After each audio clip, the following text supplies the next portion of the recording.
এতিয়া ইয়াতে আমাক বৰ সুন্দৰকে ক'লে কি ক'লে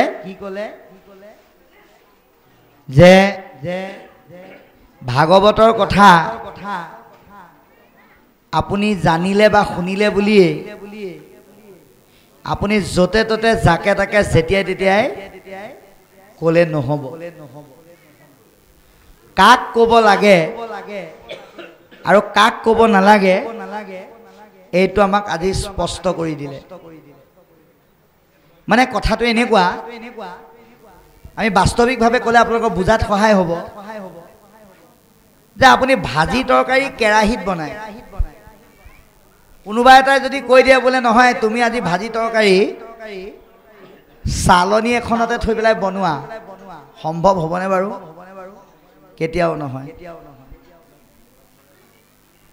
আপুনি চাউল বা ধান চালনীত চালে কোনোবাই যদি কয় চৰিয়াত লৈ চালিলেও চালিব পাৰি হেতু কেতিয়াও সম্ভৱ নহয় যিটো বস্তুত যিটো পাত্ৰ যিটো বস্তুৰ কাৰণে যিটো পাত্ৰ হেতুহে ল'ব লাগে ভাজি তৰকাৰী বনাবৰ কাৰণে উপযুক্ত পাত্ৰ হ'ল কেৰাহী ধান চাউল চালিবৰ কাৰণে উপযুক্ত পাত্ৰ হ'ল চালনী চালনীত ভাত দালি বনাই যদি কেৰাহীত চাউল চালে হেতু সম্ভৱ তেনেকে নহয় ভাগৱতৰ কথাবিলাকো কেতিয়াও অপাত্ৰক দিব নালাগে বুলি কৈছে উদাহৰণটো আমি তেনেকে ল'ব লাগিব বাস্তৱিকভাৱে নল'লে বুজাত অসুবিধা হ'ব ভাগৱতৰ কথা কাক দিবলৈ কৈছে পাত্ৰক দিবলৈ কৈছে আৰু আজি পদে পাত্ৰ কোন আৰু অপাত্ৰ কোন স্পষ্টভাৱে বুজাই দিলে এতিয়া অপাত্ৰটো আমাক দেখুৱাইছে কোন নাহি যাৰ জ্ঞান জাতি ধৰ্ম মাত্ৰ কৰে যাৰ জ্ঞানৰ অভাৱ ইয়াত জ্ঞানৰ অভাৱ শব্দটোৱে একো নজনা মূৰ্খজনৰ কথা কিন্তু কোৱা নাই যি জ্ঞান আছে কিন্তু থাকিও কি কৰিছে আধা জনা হৈ দুপ্ৰয়োগ কৰিছে যেনেকে একাদশ স্কন্ধত পৰম পুৰুষ ভগৱন্তক উদ্ধৱে কৈছিল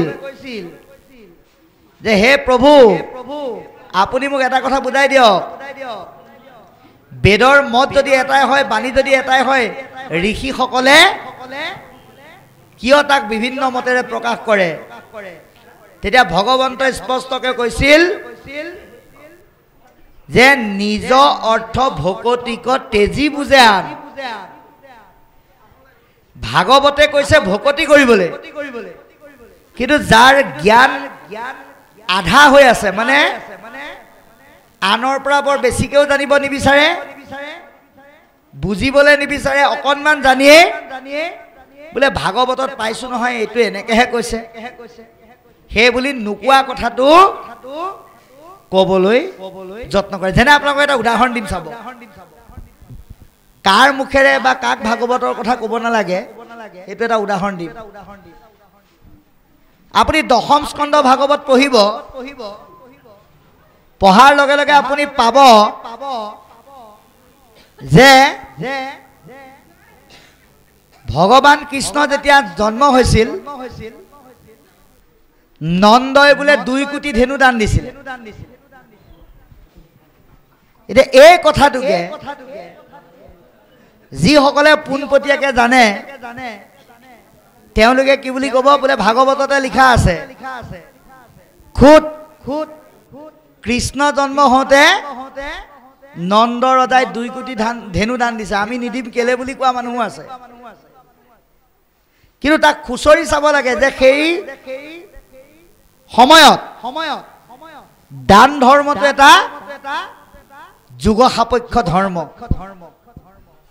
কিন্তু এতিয়া কলিযুগ এই কলিযুগত ৰাজধৰ্ম দান ধৰ্ম আদিবিলাক যুগ সাপেক্ষ ধৰ্ম নহয় কিন্তু আধা পূজাসকলে সেইটোকে হয় বুলি কৈ মানুহক পতিয়ন কৰাবৰ কাৰণে চেষ্টা কৰে অৰ্থাৎ যাৰ জ্ঞান থাকিও সম্পূৰ্ণৰূপে ভাগৱতৰ জ্ঞান লাভ কৰাৰ ইচ্ছা শক্তিৰ অভাৱ আৰু যিখিনিকে জানে সেইখিনিকে অল্প বিদ্যা ভয়ংকৰী হৈ ভুলে শুদ্ধই মানুহক প্ৰচাৰ কৰি পেলাই ক'ব বিচাৰে কিন্তু সঁচাটো আনৰ পৰা ল'ব নিবিচাৰে তেনেকুৱা জ্ঞানৰ অভাৱী লোকক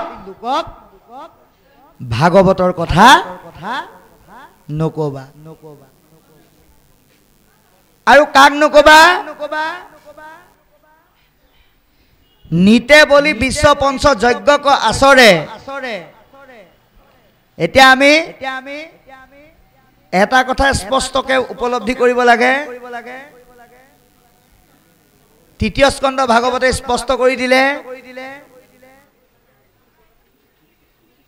যে বেদমন্তে প্ৰতিমাত কৰয় অৰ্চন নাহি তাৰ ফল কিছু খবে বিড়ম্বন বেদমন্ত্ৰ উচ্চাৰণ কৰি চিন্ময় মিন্ময় মূৰ্তিৰ মাজেৰে যদি আমি পুজিবলৈ যাওঁ আমি কোনো ফল নাপাওঁ বুলি কৈ দিলে তাৰ পিছত আমি যদি দেৱীৰ ওচৰত বলি বিধান কৰি যুগ বিপক্ষ ধৰ্মকে সাপক্ষ বুলি মানি লওঁ তেতিয়াহ'লে ধৰ্ম কৰাৰ নামত অধৰ্ম কৰা হ'ব সেইকাৰণে আমাক কলি যুগত বলি নাই বুলি কোৱা নাই আপোনালোকে কলি যুগতো বলি দিব পাৰে কি বলি দিব আপুনি কলি যুগত ভকতৰ ওচৰত নামঘৰত 6টা বস্তু বলি দিয়ক কি কি কাম ক্ৰোধ লোভ মোহ দম্ভ অহংকাৰ এই 5টা বস্তু সমৰ্পণ কৰি দিয়াটোৱে হ'ল কলি যুগৰ শ্ৰেষ্ঠ বলি পঞ্চযজ্ঞ আপোনাৰ কলিক ব্ৰহ্মাই বাৰে বাৰে সতৰ্ক কৰি দিছে যে প্ৰত্যেকখন ঘৰতে পঞ্চখুনা পাপ হয় এই পঞ্চখুনা পাপৰ কৰ্মটো জীৱশ্ৰেষ্ঠ মানৱে কৰিব পাৰে বুলি কৈছে অৰ্থাৎ পঞ্চখুনা পাপ নকৰিলে জীৱশ্ৰেষ্ঠ মানৱ খাবলৈ নোপোৱাকে মৰিব হেৰে 5টা পাপ কৰিবলৈ কৈছে কিন্তু এটা কথা স্পষ্ট কৰি দিলে পঞ্চ পাপে পঞ্চ যজ্ঞ যাৰ গৃহে নাই তাৰ গৃহে কলিতই বন শিবি সৰ্ব দাই গতিকে যিখন ঘৰত পঞ্চখুনা পাপৰ বিপৰীতে 5টা যজ্ঞ নকৰে সেইখন ঘৰত কলি থাকিব এতিয়া পঞ্চখুনা পাপ কি জলকুম্ভ চুলীয়া বাহনী ঢেকি পতা গৃহস্থৰ এহি নানা পাপ পঞ্চগোটা এইকেইটা হ'ল পঞ্চখুনা পাপ আৰু পঞ্চযজ্ঞ কি ব্ৰহ্মযজ্ঞ দেৱযজ্ঞ জ্ঞানযজ্ঞ নিযজ্ঞ ভূতযজ্ঞ এই পঞ্চযজ্ঞৰ কথা এতিয়া আমাক ভাগৱতে কৈছে এইকেইটা আমি প্ৰত্যেকে কৰিব লাগে ভকতিৰ মাধ্যমেৰে সৎসংগৰ দ্বাৰা তেতিয়া আমি কলিৰ পৰা ৰক্ষা পাম কিন্তু এই আধা বুজা সকলে নিজৰ বুদ্ধিমত্তাক সৰ্বশ্ৰেষ্ঠ কৰিবৰ কাৰণেই হওক অন্য দেৱতাক দৃঢ়ভাৱে প্ৰতিষ্ঠা কৰিবৰ কাৰণে হওক এই কথাকেইটা নকৈ প্ৰত্যক্ষবাদত দেৱ দেৱী পূজাৰ আৰু বলি বিধানৰ কথাখিনি কৈ থাকে সেইকাৰণে তেওঁলোকৰ কি হয় তাহাৰৰ শ্ৰুতব্য কথা আছে অসংখ্যাত তেওঁলোকৰ শুনিবলগীয়া বহুত কথা থাকে কিন্তু তেওঁলোকৰ চিন্তা আৰু কৰ্মবিলাক হৰিৰ বিমুখ হোৱাৰ কাৰণে তেওঁলোকৰ আয়ুসবিলাক অভাৱত গুচি যায়। যিসকলে হৰিক গুৰুত্ব নিদিয়ে, সৎসংগক গুৰুত্ব নিদিয়ে, যিসকলে আগম পন্থাৰে কলিযুগতো অন্য ধৰণৰ দেৱ দেৱতাৰ পূজা সেৱা কৰ্মৰ গুৰুত্ব দিয়ে, তেওঁলোকৰ চিন্তাধাৰাবিলাক কেনেকুৱা হয়? দিন ভৰিলে ধন কুটুম্বৰ চিন্তা কৰে যে মানৱ জীৱন পাইছো যেতিয়া খাই বৈ জীয়াই থাকিব লাগে, পৰিয়ালটোক চলাব লাগে, গতিকে যিমান পাৰি টকা পইচা অৰ্জন কৰিব লাগে, এই চিন্তাত থাকে। আৰু নিদ্ৰাস্ত্ৰী আলাপনে ৰাতি আয়ু হৰে। ৰাতি পৰিয়ালৰ লগত, স্ত্ৰীৰ লগত যেতিয়া জিৰণিলে যোৱাৰ সময়ত আলাপ কৰে, তেতিয়াও সেই দিনত কৰা কৰ্মবিলাকৰে আলাপ কৰে। কি বুলি কয়? বোলে হেৰা কথা এটা গম পোৱা? বোলে কি? আজি 300 টকাকে তামোল কিনি 150 টকাকে বেচিবলগীয়া হ'ল, একেবাৰে লোকচান। 200 টকাকে কিনি 400 টকাকে বেচিলো, 200 টকা লাভ। এনেকুৱা ধৰণৰ সংসাৰৰ কৰ্ম আৰু বেপাৰ বাণিজ্যৰ কথাকে দিনে ৰাতিয়ে চিন্তা আৰু আলাপ কৰি থাকে। সেইকাৰণে বাবাই সমস্ত আমি পতা কথাবিলাকক 3টা ভাগত ভাগ কৰা হৈছে। 3টা ভাগত আপুনি আমি পতা কথাবিলাকক ভাগ কৰিছে। আৰু এই 3টা ভাগত পতা কথাবিলাকৰ লাভটো 3টা ভাগত ভাগ কৰিছে। আমি যে সংসাৰত দৈনন্দিন কথাবিলাক পাতো, সেই কথাবিলাক 3টা ভাগত ভাগ কৰিছে। কি কি? আলাপ, প্ৰলাপ আৰু বিলাপ। এতিয়া আজি যে আপোনালোকে ইয়াত সংগঠিত হৈছে, ইয়াত আলাপ কৰিছে। নন্দ আৰু বসুদেৱ একেলগে হওঁতে প্ৰিয় আলাপ কৰিছিল। আৰু আমি কাৰ ঘৰলৈ কোন গ'ল, কাৰ ঘৰলৈ কোন আহিল, কাৰ বিয়াত কি খোৱালে, কাৰ সকামত কাক মাতিলে, এইবিলাক যে কথা পাতো, সেইবিলাকক প্ৰলাপ বুলি কৈছে। আৰু আমাৰ নিজৰ নিজৰ সমস্যাৰ কথা যে, বোলে মোৰ ঘৰত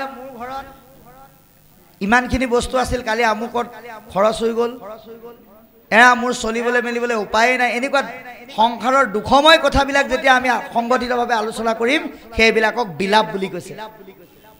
গতিকে আমি প্ৰলাপ আৰু বিলাপ নকৰি পাৰিলে আলাপ কৰিব লাগে। বিলাপ আৰু প্ৰলাপত লাভ লোকচান 2টা আছে। আলাপত কি আছে? মহালাভ আৰু উত্তম লাভ আছে। আজি যে এই ভাগৱতৰ মাধ্যমে আমি ঈশ্বৰৰ কথা আলোচনা কৰিছো, ইয়াত কি আছে?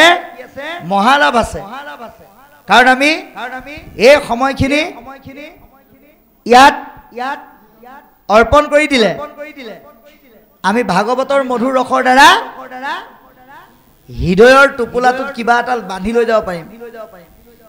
এনেকৈ বান্ধি বিভিন্ন স্থানৰ পৰা বান্ধি আনোতে যেতিয়া বেছি হ'ব, তেতিয়া অৰ্পণমূলক মনোভাৱেৰে, দাস্য মনোভাৱেৰে যেতিয়া আপুনি আনক বিলাই দিব পৰা হ'ব, সেইটোকে কৈছে উত্তম লাভ। গতিকে মহালাভৰ পৰা আমি উত্তম লাভলৈকে গতি কৰিবলৈ হ'লে এই দিনে ৰাতিয়ে আমি অপ্ৰিয় তথা বিষয়ৰ আলাপত মত্ত থাকিব নালাগিব। সেইকাৰণে ক'লে, হেন জানি যাৰ ইচ্ছা মুখ্য কষৰ বথা, পৰীক্ষিত তেবে শুনিও ক কৃষ্ণ কথা। যে যাৰ মুখ্য সাধন কৰিবলৈ মন আছে, তেওঁলোকে হে ৰজা তোমাৰ দৰে ঈশ্বৰৰ কথা শুনিব লাগিব, আলাপ কৰিব লাগিব। কেনেকৈ? চিত্তটো কৃষ্ণত দি পেলাই আলাপ কৰিবলৈ কৈছে। আপুনি যদি ইয়াত দেহটোহে দি থৈ দিয়ে, মনটো যদি কেনিবা গুচি যায়, আপোনালোকৰ ভাগৱতত আপুনি যিমান সময় বহিলেও কামত নাহে। আপোনালোকে বাস্তৱ প্ৰমাণ চাব। আজি আপোনালোকৰ ইয়াত এই ভাগৱতৰ অনুষ্ঠান আৰম্ভ হৈছিল ঠিক 12:54 পৰা। আপোনালোকে যদি ভাবে যে নহয় আজি আমি আৰু 54 মিনিট বহাই ৰাতি 12:54লৈকে 12 ঘণ্টা ভাগৱত শুনিম, এই বুলি যদি কোনোবা বহি থাকে, দেহটো বহি পেলাই মনটোৱে যদি ভাবে ৰঙা গাইজনীয়ে বা পানী খালে নে নাই, ক'লা দমৰাটো বা লৰাই দিলে নে নাই, মাজনী আৰু বাবাধন বা স্কুললৈ পৰা আহিল নে নাই, এনেকৈ যদি আপুনি ভাবে তেতিয়াহ'লে আপুনি 12:54 পৰা ৰাতি 12:54লৈকে বহিলেও কিন্তু কামত নাহে। কিন্তু আপুনি 12:54 পৰা বহিছে ভাগৱতত, খুব সুন্দৰকৈ বহি পেলাই শুনি আছে, আৰু এতিয়া 1:44 গ'ল, অৰ্থাৎ 2 বাজিবলৈ 16 মিনিট বাকী আছে।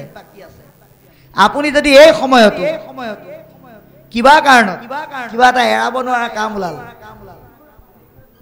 আপুনি যদি গ'ল আকৌ আহিম বুলি কৃষ্ণতে অৰ্পণ কৰি, তাতো অসুবিধা নাই বুলি কৈছে, কিন্তু সেইটোৰে আকৌ সুবিধা ল'বও নালাগে। গতিকে কৃষ্ণৰ চৰণত মনটো অৰ্পণ কৰি ভগৱন্তৰ কথা শুনিলে ভগৱন্তৰ পদযুগলৰ চিন্তন মনলৈ আহি যাব, আৰু সেইটোতে কি আছে, নাৰায়ণ স্মৰণেহে পৰম মংগল। ঈশ্বৰৰ নাম স্মৰণে আমাৰ মংগল সাধনত সহায় কৰিব আৰু জীৱনৰ সফলতা আনি দিব। অন্তকালে হৰিস্মৰে যিটো ভাগ্যৱন্ত, তাহাৰ মহিমা কহি কোনে পাৱে অন্ত। মৰিবৰ সময়ত ভগৱানৰ নাম যি স্মৰণ কৰে, সেইজনৰ ভাগ্যৰ ইমানেই সুপ্ৰসন্ন হয়, যি সৌভাগ্যৰ কথা কোনেও কৈ শেষ কৰিব নোৱাৰে। এতিয়া আপুনি মৰিবৰ সময়ত ঈশ্বৰৰ নাম ল'বলৈ হ'লে আপোনাৰ নামোতো জমা থাকিব লাগিব। আপুনি যদি এজন মানুহক সোধে পইচা পাতি কেলে লাগে, কোনোবাই ক'ব ভাল ভাল বস্তু কিনিবলৈ, জীৱনটো উপভোগ কৰিবৰ কাৰণে লাগে। হয়, খাই বৈ জীয়াই থাকিবলৈ ভাল ভাল বস্তু কিনিবলৈ, জীৱনটো উপভোগ কৰিবলৈ পইচা পাতি লাগে। আৰু এটা কাৰণত পইচা লাগে বোলে, কেতিয়া বোলে বিপদ আপদ হ'লেওতো ধন লাগে। বেমাৰ এটা হ'লে ডাক্তৰৰ ওচৰলৈ গ'লে জানো আপোনাক সুধা হাতে চাই দিব? গতিকে এতিয়া বেমাৰটো হ'ল এটা বিপদ, এই বেমাৰ ৰূপী বিপদক জয় কৰিবলৈ আপোনাক পইচা লাগিব জানিবা। এতিয়া আপোনাৰ মৃত্যুটো এটা সমস্যা, এই মৃত্যুৰূপী সমস্যাৰ পৰা পৰিত্ৰাণ পাবৰ কাৰণে আপোনাক লাগিব ধন। কি ধন লাগিব? নাম ধন। এই নাম ধন মৃত্যুৰ সময়ত আপুনি খৰচ কৰিবলৈ হ'লে এই এনেকুৱা ভকতৰ সংগ বিচাৰি বিচাৰি পাৰিলে হৰিনাম ধনৰ পলিচি কেইটামান খোলক। এই বাহ্যিক ধনৰ পলিচি ঢেৰ খুলিলো আমি, ভাগৱতৰ যোগেদি নাম ধনৰ পলিচি কেইটামান খুলি থওক। ইয়াত আপোনাক প্ৰিমিয়াম দিবলৈও কোনো নাহে, নিবলৈও কোনো নাহে, নিজে নিজে দি থাকক ভকতৰ সমাজত। মেচিয়ৰ্ড কোনদিনা হ'ব? যোনদিনা আপুনি সংসাৰৰ পৰা যাব লাগিব। যিটো ইণ্টাৰেষ্ট পাব সেইটো ইণ্টাৰেষ্ট বাহ্যিক ধনৰ লগত কোনো গুণে তুলনা নহয়। গতিকে হৃদয় নামৰ বেংকটোত সৎসংগৰ যোগেদি নাম ধন জমা কৰক। এতিয়া মৰিবৰ সময়ত আপোনাক কোনোবাই নাম ল বুলি ক'ব নালাগে, আৰু আপুনি নিজে নিজে ল'ব পাৰিব। আনকি কণ্ঠ ৰুদ্ধ হৈ গ'লেও আপোনাৰ স্মৰণৰ দ্বাৰা, উশাহৰ নিশাহৰ দ্বাৰা নাম প্ৰকাশিত হৈ থাকিব। কিন্তু আপুনি যদি জমাই নকৰে, আপুনি যদি কেৱল গোটেই জীৱনটো খাই বৈ জীয়াই থকাটোৱে জীৱনৰ মূল ধৰ্ম বুলি ভাবে, এতিয়া মৰিবৰ সময়তো আপোনাৰ নাম ল'বলৈ মনত নপৰিব। কালে মনত পৰিব?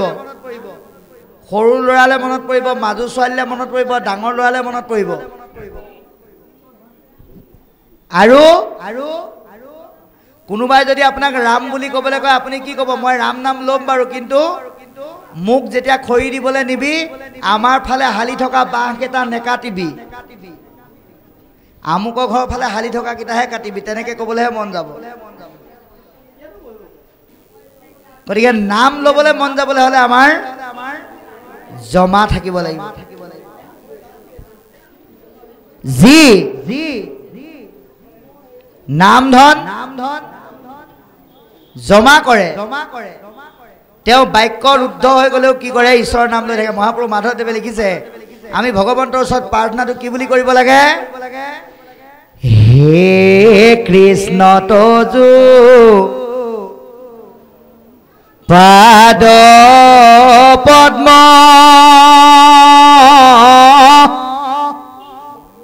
পঞ্জৰ ভিতৰে মোৰ মন হে ৰাজহংস পক্ষী থাকুক প্ৰভু সৰ্বথা প্ৰাণ প্ৰয়াণৰ সময়ত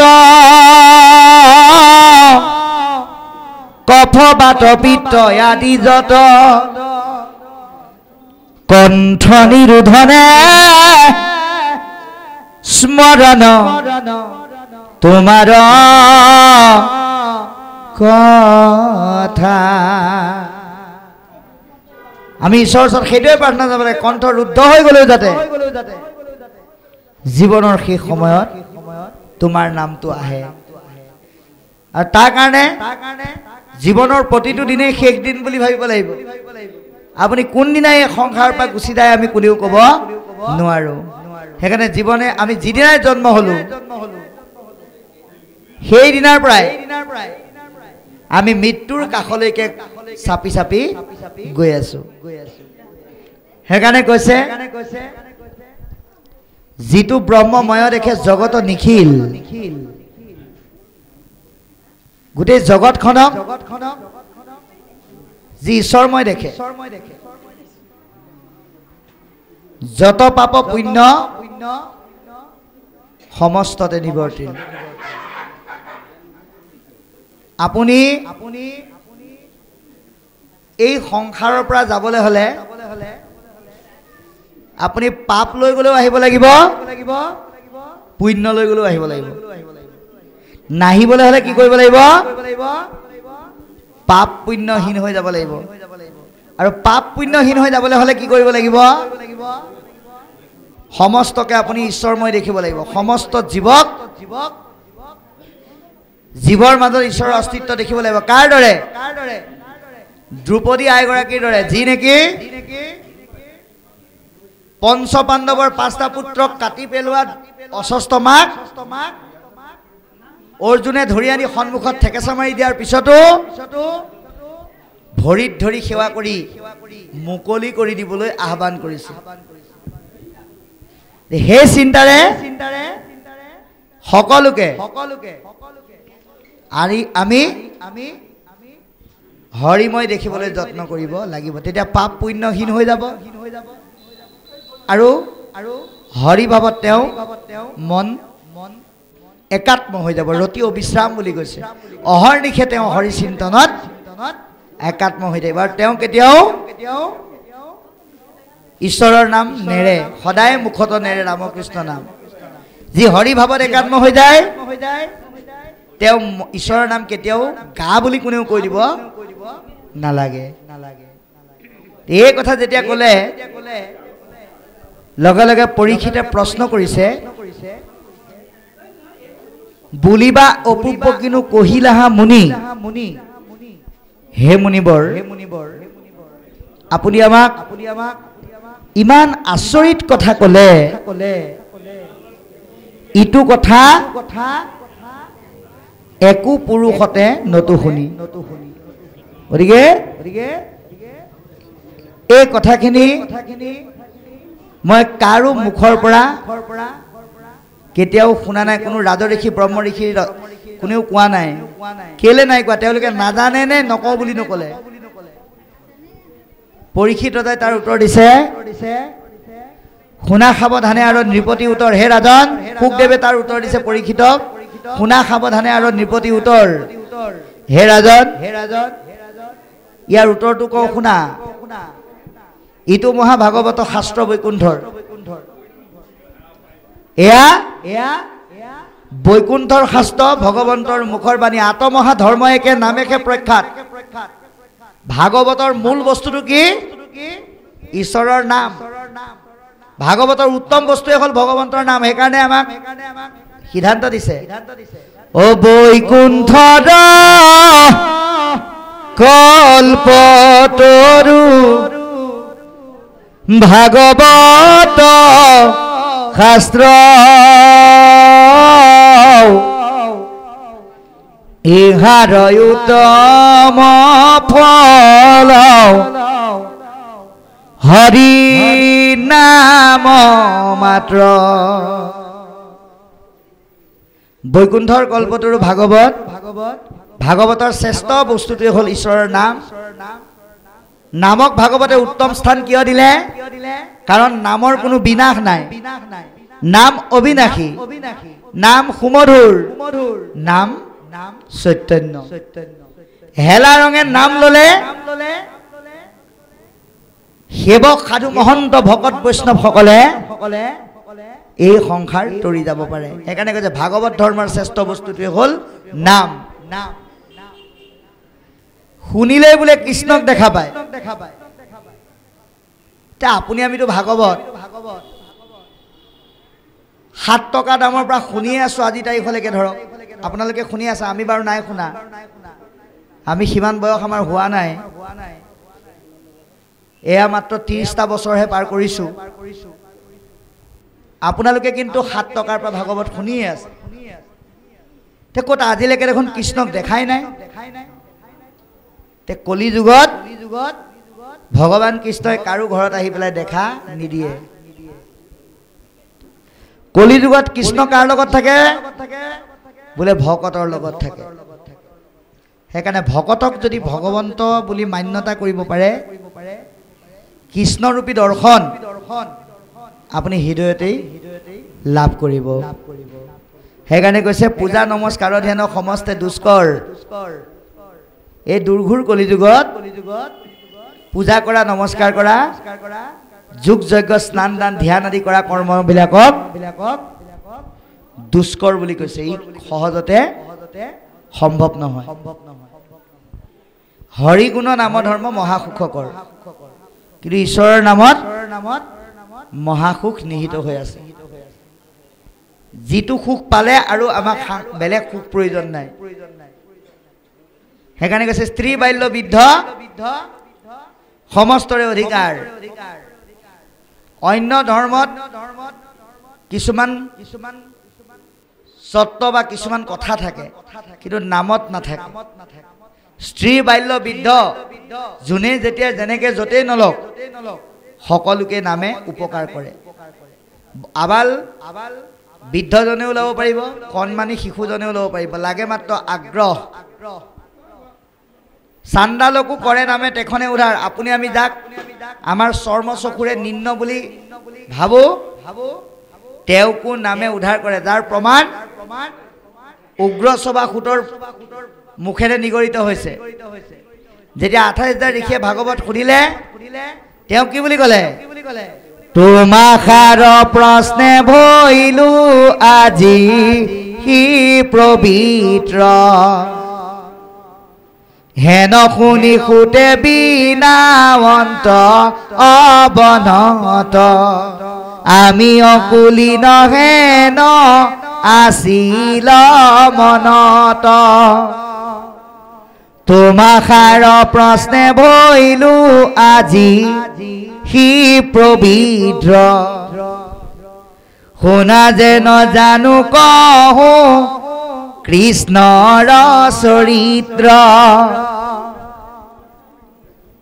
সুতে কৈছে তোমালোকে ভাগৱত শুনিবৰ কাৰণে আমাক যি প্ৰশ্ন অৱতাৰণা কৰিলা আমি নিজকে পবিত্ৰ যেন উপলব্ধি কৰিছো কিছুমান মানুহৰ কথা শুনি আমি নিজকে নিজ জাতিৰ বুলি ভাবি আছিলো তোমালোকৰ প্ৰশ্নই মই যে আত্মিকভাৱে যে উচ্চ কৃষ্ণৰ চিন্তন সেৱা কৰাৰ এজন উপযুক্ত মানে ব্যক্তি বুলি আজি নিজক চিনি পালো নাৰদে প্ৰমাণ কৰিছে নামৰ যোগেদি যে নিম্নৰ পৰা উচ্চ হ'ব পাৰি তাক প্ৰমাণ নাৰদে কৰিছে কেতিয়া ব্যাসক কৈছিল হে ব্যাস তোমাক মই ভাগৱতৰ তত্ত্ব কথাৰ উপৰিও তোমাক এটা কাহিনী কম এনেকুৱা এজন ব্যক্তি আছে যিজন ব্যক্তিয়ে নেকি সাধুৰ সংগৰ যোগেদি ভগৱন্তক ভক্তি কৰি পাৰিষদী তনু লাভ কৰিলে সেইজন আন কোনো নহয় মই নিজেই বুলি কৈছে ও উপৰি জন্মৰ কথা শুনিও আমাৰ আছিলো আমি দিজ দাসীৰ কুমাৰ কৃষ্ণৰ পৰম ভক্ত চাৰিও সন্যাসী বঞ্চিলা বাৰিষা ব্ৰাহ্মণ নৰ ঘৰে আহি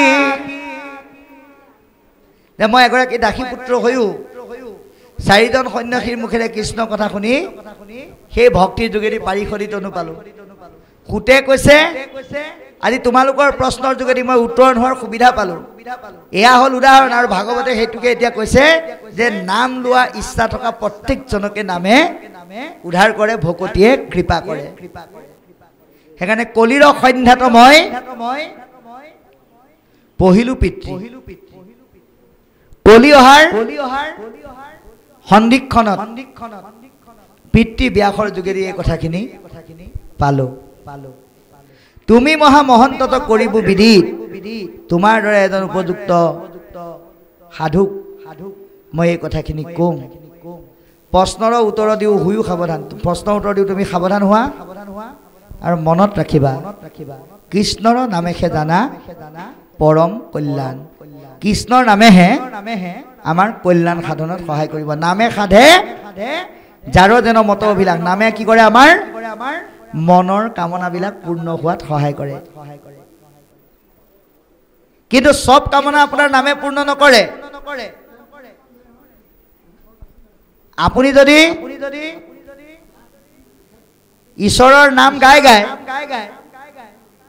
ভাগৱতৰ অনুষ্ঠানটাত আহি নামঘৰীয়াক যদি কয় নামঘৰীয়া আজি মই ভাগৱতলৈ আহিলো আৰু না তোমাৰ ওচৰতে তেল এবটল দি দিছো তামোল পাণ এযোৰ দিছো পাৰিলে বন্তি এগছ জ্বলাই দিবা বোলে কেলে জ্বলাবলৈ দিছে বা বন্তি বোলে দিছো আৰু কাৰণ এটাত বোলে কওকচোন বোলে টেবুলতে 500 টকীয়া দুটা থৈ দিছিলো কালি আহি পেলাই এজনে লৈ গুচি গ'ল মানুহটোৱে কোনে নিলে মই জানো কিন্তু মোৰ ওচৰৰে মানুহ কিন্তু কিয় মই এতিয়া জানিলেও তেওঁক ডাইৰেক্ট একো ক'বও নোৱাৰো কিন্তু তোমাৰ যোগেদি ভগৱন্তলৈ অৰ্পণ কৰিছো তুমি কিন্তু প্ৰাৰ্থনাটো এনেকে কৰিবা বোলে কেনেকে যি দুখন হাতেৰে সি পইচা নিছে সেই দুখন হাতত যাতে আৰু কেতিয়াও পইচা নেপায় এনেকে যদি আপুনি প্ৰাৰ্থনা কৰে নামে কেতিয়াও আনৰ অহিতযুক্ত কৰ্মৰ নিবেদন গ্ৰহণ নকৰে সেইকাৰণে আমি নামৰ যোগেদি ভগৱন্তক প্ৰাৰ্থনা কৰিব লাগে যি দুটা হাতেৰে তেওঁ এতিয়া নকৰিবলগীয়া কৰ্ম কৰিলে সেই দুটা হাত যাতে এক হৈ তেওঁ যাতে ঈশ্বৰক প্ৰাৰ্থনা কৰি এদিন মুতকেও যাতে ভাল মানুহ হ'ব পাৰে এইটো কামনা আমি নামৰ যোগেদি কৰিব লাগে ধন জন ঐশ্বৰ্য বিভূতি দেহৰ কামনাৰ মাধ্যমেৰে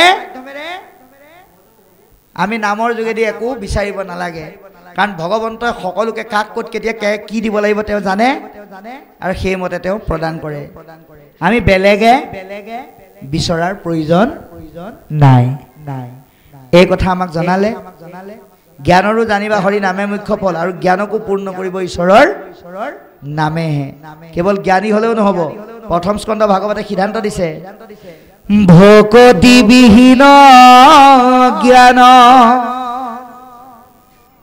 কৰ্ম ব্যৰ্থ কহিলু স্বৰূপে বেদান তৰুতৰ্থ